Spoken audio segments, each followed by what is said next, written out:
We're here in Marrakesh at COP22, which is just winding up, and I've just met with Jeanne, who's part of the YOUNGO movement. So I'm a member of YOUNGO, which is the youth constituency of the UNFCCC. It's basically a network of different youth organizations around the world, and everyone can join as long as they self-identify as youth. That's the only criterion. I'm based in London and I'm here on behalf of the UK Youth Climate Coalition, and yeah, I'm an international delegate there. Do you sense here at COP22 that there has been enough emphasis on doing the sums, on doing the calculations, so that we realise that, for instance, carbon sequestration isn't going to be ready in time?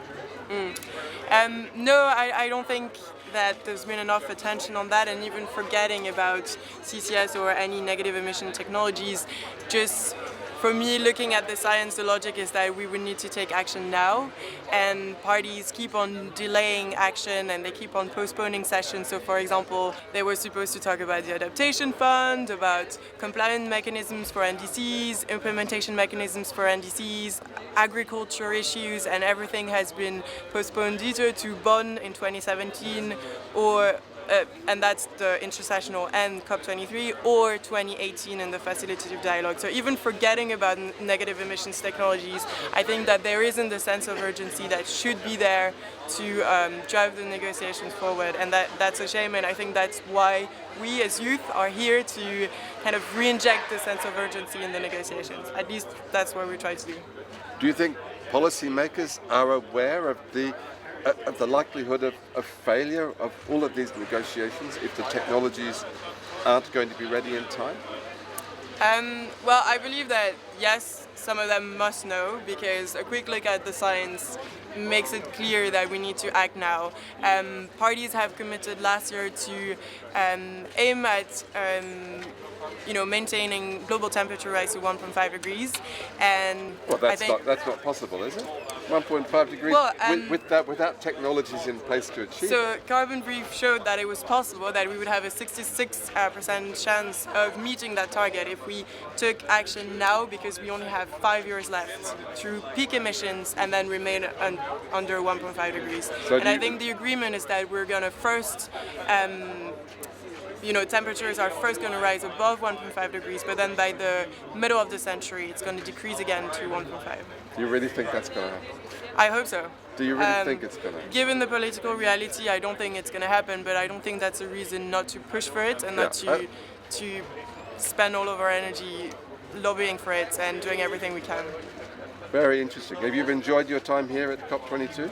Yeah, I found it really interesting, and especially meeting other young people taking action in their countries, because I think it's easy to get depressed when you work in the climate change arena, because it's such a complex problem that it's just easy to feel powerless. So it's good to meet young people, but also older people taking strong action in their country. Do you sense that perhaps maybe you can put this in your own words, that you are the first generation that is really here to understand what the problem is, and you're the most likely ones to be affected by it?